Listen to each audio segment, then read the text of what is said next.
Go for no. ಸಂಪೂರ್ಣ ಕನ್ನಡ ಸಾರಾಂಶ ವಿಸ್ತೃತ ಪರಿಚಯ.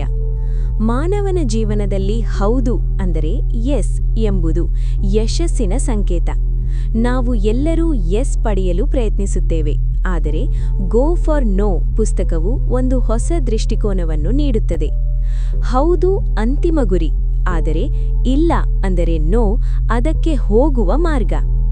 ಇದು ಸಾಮಾನ್ಯ ಚಿಂತನೆಗೆ ವಿರುದ್ಧವಾದ ತತ್ವ. ನಾವು ನೋ ಅನ್ನು ತಪ್ಪಿಸಲು ಪ್ರಯತ್ನಿಸುತ್ತೇವೆ, ಆದರೆ ಈ ಪುಸ್ತಕ ಹೇಳುವುದು ನೋ ಅನ್ನು ತಪ್ಪಿಸಬೇಡಿ, ಅದನ್ನು ಸ್ವೀಕರಿಸಿ, ಅದನ್ನು ಬೆನ್ನಟ್ಟಿರಿ. ಕಥೆಯ ಮೂಲಕ ಕಲಿಕೆ. ಈ ಪುಸ್ತಕವು ಕಥಾರೂಪದಲ್ಲಿದೆ. ಮುಖ್ಯ ಪಾತ್ರ ಎರಿಕ್ ಜೇಮ್ಸ್ ಬ್ರ್ಯಾಟ್ಲಿ.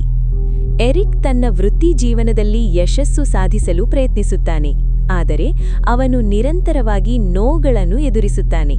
ಇದರಿಂದ ಅವನು ನಿರಾಶನಾಗುತ್ತಾನೆ ಮತ್ತು ತನ್ನನ್ನು ವಿಫಲನಾಗಿ ಭಾವಿಸುತ್ತಾನೆ. ಒಂದು ದಿನ ಅವನು ತನ್ನ ಭವಿಷ್ಯದ ಯಶಸ್ವಿ ಸ್ವರೂಪವನ್ನು ಭೇಟಿ ಮಾಡುತ್ತಾನೆ. ಈ ಭೇಟಿ ಅವನ ಜೀವನವನ್ನು ಸಂಪೂರ್ಣವಾಗಿ ಬದಲಿಸುತ್ತದೆ. ಭವಿಷ್ಯದ ಎರಿಕ್ನ ಪಾಠ. ಭವಿಷ್ಯದ ಎರಿಕ್ ಅವನಿಗೆ ಹೇಳುವ ಪ್ರಮುಖ ವಿಷಯ: ನೀನು ತಪ್ಪು ಗುರಿಯನ್ನು ಬೆನ್ನಟ್ಟುತ್ತಿದ್ದೀಯಾ. ಎರಿಕ್ ಎಸ್ ಪಡೆಯಲು ಪ್ರಯತ್ನಿಸುತ್ತಿದ್ದಾನೆ, ನೋ ಬಂದಾಗ ಹಿಂತಿರುಗುತ್ತಾನೆ.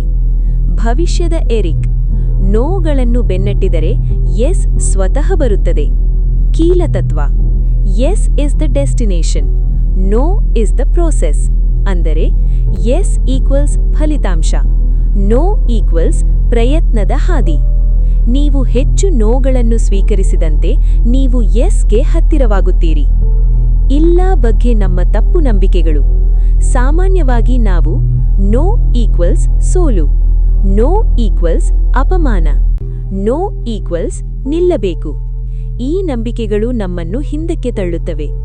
ಹೊಸ ನಂಬಿಕೆ. ಈ ಪುಸ್ತಕವು ಹೇಳುವುದು ನೋ ಈಕ್ವಲ್ಸ್ ಒಂದು ಹೆಜ್ಜೆ ಮುಂದೆ, ನೋ ಈಕ್ವಲ್ಸ್ ಕಲಿಕೆಯ ಅವಕಾಶ, ನೋ ಈಕ್ವಲ್ಸ್ ಯಶಸ್ಸಿನ ಒಂದು ಭಾಗ. ಯಶಸ್ಸಿನ ಹೊಸ ವ್ಯಾಖ್ಯಾನ. ಹಳೆಯ ವ್ಯಾಖ್ಯಾನ: ಯಶಸ್ಸು ಈಕ್ವಲ್ಸ್ ಹೆಚ್ಚು ಎಸ್. ಹೊಸ ವ್ಯಾಖ್ಯಾನ: ಯಶಸ್ಸು ಈಕ್ವಲ್ಸ್ ಹೆಚ್ಚು ಪ್ರಯತ್ನ ಮತ್ತು ಹೆಚ್ಚು ನೋ.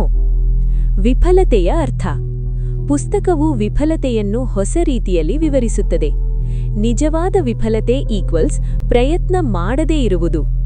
ನೀವು ಪ್ರಯತ್ನಿಸಿದರೆ ಅದು ವಿಫಲತೆಯಲ್ಲ, ಅದು ಅನುಭವ. ತೀರ್ಮಾನ. ಪುಸ್ತಕದಲ್ಲಿ ಅತ್ಯಂತ ಶಕ್ತಿಯುತ ಕಲ್ಪನೆ: ಹಳೆಯ ಗುರಿ, ನನಗೆ 10 ಎಸ್ ಬೇಕು. ಹೊಸ ಗುರಿ, ನನಗೆ 50 ನೋ ಬೇಕು.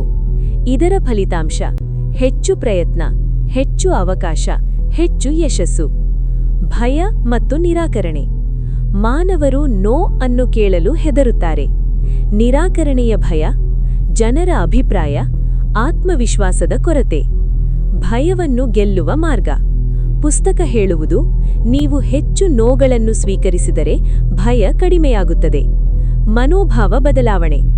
ಹಳೆಯ ಮನೋಭಾವ: ನೋ ಬಂದರೆ ನಾನು ಸೋತಿದ್ದೇನೆ. ಹೊಸ ಮನೋಭಾವ: ನೋ ಬಂದರೆ ನಾನು ಕಲಿಯುತ್ತಿದ್ದೇನೆ. ಯಶಸ್ಸಿನ ಪ್ರಕ್ರಿಯೆ. ಯಶಸ್ಸು ಒಂದು ಚಕ್ರ. ಪ್ರಯತ್ನ ಈಕ್ವಲ್ಸ್ ನೋ ಈಕ್ವಲ್ಸ್ ಕಲಿಕೆ ಈಕ್ವಲ್ಸ್ ಸುಧಾರಣೆ ಈಕ್ವಲ್ಸ್ ಮತ್ತೆ ಪ್ರಯತ್ನ ಈಕ್ವಲ್ಸ್ ಎಸ್. ವ್ಯವಹಾರದಲ್ಲಿ ಉಪಯೋಗ. ಮಾರಾಟದಲ್ಲಿ ಹೆಚ್ಚು ಜನರಿಗೆ ಸಂಪರ್ಕಿಸಿ, ಹೆಚ್ಚು ನೋ ಬಂದರೂ ಮುಂದುವರಿಯಿರಿ. ಉದ್ಯೋಗದಲ್ಲಿ ಅವಕಾಶಗಳನ್ನು ಹುಡುಕಿ, ನಿರಾಕರಣೆಯಿಂದ ಕಲಿಯಿರಿ. ವೈಯಕ್ತಿಕ ಜೀವನದಲ್ಲಿ ಸಂಬಂಧಗಳಲ್ಲಿ ಸಂವಹನವನ್ನು ಹೆಚ್ಚಿಸಿ, ನಿರಾಕರಣೆಯನ್ನು ಸ್ವೀಕರಿಸಿ. ಕನಸುಗಳಲ್ಲಿ ಪ್ರಯತ್ನವನ್ನು ನಿಲ್ಲಿಸಬೇಡಿ. ಪ್ರಮುಖ ಪಾಠಗಳು: ನೋ ನಿಮ್ಮ ಶತ್ರುವಲ್ಲ, ನೋ ನಿಮ್ಮ ಗುರು, ನೋ ನಿಮ್ಮ ಯಶಸ್ಸಿನ ದಾರಿ. ಪ್ರಮುಖ ವಿಚಾರಗಳು: ಹೆಚ್ಚು ಪ್ರಯತ್ನಿಸಿ, ಹೆಚ್ಚು ವಿಫಲವಾಗಿ, ಹೆಚ್ಚು ಕಲಿಯಿರಿ, ಹೆಚ್ಚು ಯಶಸ್ವಿಯಾಗಿ. ಹೇಗೆ ಅನುಸರಿಸಬೇಕು? ದಿನಕ್ಕೆ ಹೊಸ ಪ್ರಯತ್ನ ಮಾಡಿ, ನಿರಾಕರಣೆಯನ್ನು ಸ್ವೀಕರಿಸಿ, ಕಲಿಯಿರಿ, ಮತ್ತೆ ಪ್ರಯತ್ನಿಸಿ. ಅಂತಿಮ ಸಂದೇಶ. ಈ ಪುಸ್ತಕವು ಹೇಳುವುದು ಯಶಸ್ಸು ಸರಳವಾಗಿ ಬರೋದಿಲ್ಲ, ಅದು ನೋಗಳಿಂದ ತುಂಬಿದ ಒಂದು ಪ್ರಯಾಣ. ನೀವು ನೋಗಳನ್ನು ಸ್ವೀಕರಿಸಿದರೆ ನೀವು ಭಯವನ್ನು ಗೆಲ್ಲುತ್ತೀರಿ, ನೀವು ಹೆಚ್ಚು ಪ್ರಯತ್ನಿಸುತ್ತೀರಿ, ನೀವು ಯಶಸ್ಸನ್ನು ಪಡೆಯುತ್ತೀರಿ.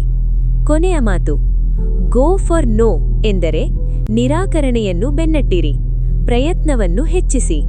ಯಶಸ್ಸನ್ನು ಸಾಧಿಸಿ. ಈ ಧ್ಯಾನ ಮತ್ತು ಶಕ್ತಿಶಾಲಿ ಪುಸ್ತಕಗಳ ಜ್ಞಾನವು ನಿಮಗೆ ಶಾಂತಿ ಮತ್ತು ಸ್ಪಷ್ಟತೆ ನೀಡಿದ್ದರೆ ದಯವಿಟ್ಟು like, thumbs up, share, stars ಮತ್ತು ಸಬ್ಸ್ಕ್ರೈಬ್ ಮಾಡಿ ಈ ಚಾನೆಲ್ಗೆ ಬೆಂಬಲ ನೀಡಿ. ಇಲ್ಲಿ ನಾವು ನಿಮ್ಮ ಮನಸ್ಸು ಮತ್ತು ಆತ್ಮವನ್ನು ಪರಿವರ್ತಿಸಲು ಸಹಾಯ ಮಾಡುವ ಜೀವನ ಬದಲಾಯಿಸುವ ಪುಸ್ತಕಗಳು, ಹೀಲಿಂಗ್ ಫ್ರೀಕ್ವೆನ್ಸಿಗಳು ಮತ್ತು ಆಧ್ಯಾತ್ಮಿಕ ಬೆಳವಣಿಗೆ ವಿಧಾನಗಳ